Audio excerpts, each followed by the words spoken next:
안녕하십니까, 언론인 여러분. 심우정 검찰총장이 이제 파면된 민간인 윤석열을 구속을 촉구하는 기자회견을 조국혁신당 의원들이 하게 되었습니다. 오늘 참석하신 의원님 소개를 해드리겠습니다. 백선희 조국혁신당 국회의원 참석하셨습니다. 김준형 의원님 참석하셨습니다. 차규근 의원님 참석하셨습니다. 기자회견문을 낭독하겠습니다. 심우정 검찰총장은 윤석열 구속 취소 결정에 대해 즉시 항고를 해야만 했지만 직무를 유기하면서까지 내란 우두머리 피고인 윤석열을 석방시켰습니다. 김성훈 경호차장이 비상계엄 수사가 본격화되자 대통령실 비화폰 서버 관리자에게 연락해 윤석열 대통령의 지시라며 여인형 방첩사령관 등의 통화 기록을 지우라 등의 진술을 확보하면서 증거인멸 시도 정황이 뚜렷함에도 불구하고 김성훈 경호차장과 이광우 경호본부장에 대한 구속영장을 수차례 기각하기도 했습니다. 2024 헌납 8 피청구인 대통령 윤석열을 파면한다. 헌법재판소의 탄핵 결정으로 민간인 윤석열로 돌아왔습니다. 헌법 제84조의 불소추 특권은 더 이상 없습니다. 검찰은 민간인 윤석열을 즉시 재구속해야 하지 않겠습니까? 민간인 윤석열에 대한 혐의는 12.3 불법 비상계엄 관련 내란 우두머리 혐의만이 아닙니다.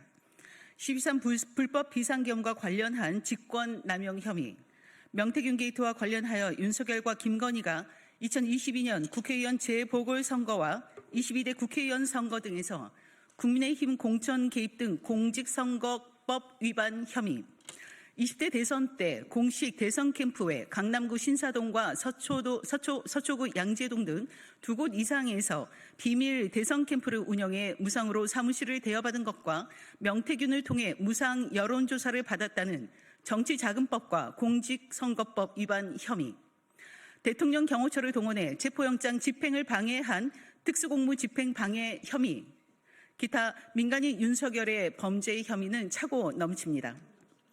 또한 대선 후보 때 김만배와는 일면식도 없다. 김건희 도이치모터스 주가 조작 의혹과 관련해선 투자해서 손해만 봤다라고 했지만 검찰은 증거 불충분이라면서 불기소했습니다. 이 공직선거법 위반 혐의에 대해서도 재수사해야 하지 않겠습니까? 윤석열이 파면되고 5일째가 되는 지금까지도 서울 한남동 관저에 머무르고 있습니다. 내란 우두머리 피고인이자 수많은 범죄의 혐의의 피의자 신분인데 관저에서의 퇴거가 늦어지면 늦어질수록 증거인멸의 시간만을 벌어주는 것입니다. 특히 체포영장의 집행을 불법으로 저지한 사건의 경우엔 특수공무집행 방해 범죄 현장이기도 합니다.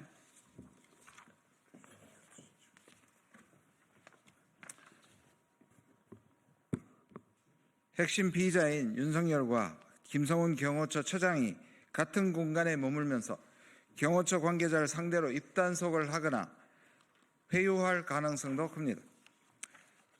관저의 드레스룸, 스크린 골프 연습시설 등 불법 증축 의혹도 있지 않습니까? 의혹을 해소하기 위해서 증거 보존이 중요한데 건축물을 훼손하여 핵심 증거를 인멸할 위험성도 크지 않겠습니까? 더군다나 대통령 기록물법에 따라 파면 직후부터 대통령 비서실, 국가안보실, 대통령 경호처의 초소의 기록을 대통령 기록관으로 이관하는 절차가 시작됐는데 지정 기록물이 되면 최대 30년까지 기록물에 대한 접근이 어렵습니다. 지정 기록물로 지정하려면 일정한 요건을 충족해야 하지만 이런 요건이 충족되지 않더라도 자의적 해석이 가능해 지정 기록물 지정을 남발할 위험성이 농후하지 않습니까?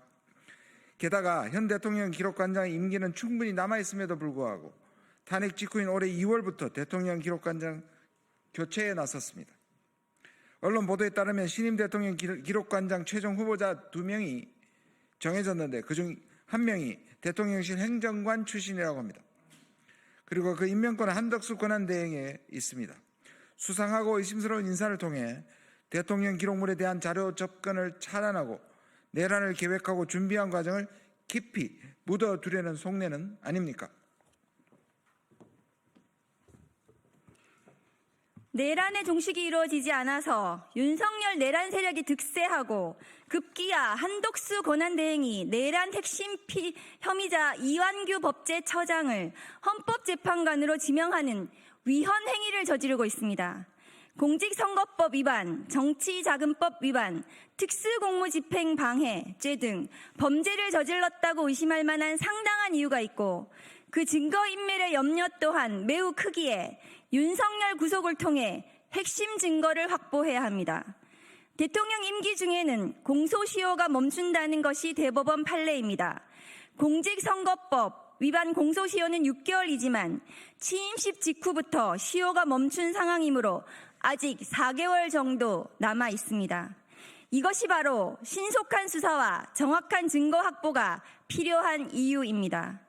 공직선거법 위반으로 판사가 벌금 100만 원 이상을 선고한다면 대통령 당선 무효라는 초유의 사태가 발생할 것이고 국민의힘은 국가가 보전해준 대선 선거비용 397억 원을 반납해야 할 것입니다. 피땀 흘려 이뤄온 민주주의를 훼손한 내란 우두머리 윤석열이 더 이상 예외가 되어서는 안 됩니다. 내란 우두머리 윤석열과 내란 세력에 대한 엄중한 처벌만이 사회적 혼란과 갈등을 해결하고 민생 파탄을 끝내는 유일한 방법입니다. 심우정 검찰총장은 즉시 내란 우두머리 윤석열을 구속하기를 촉구합니다. 2025년 4월 8일 조국혁신당 국회의원 김준형, 박은정, 차규근, 백선희, 일동. 수고하셨습니다.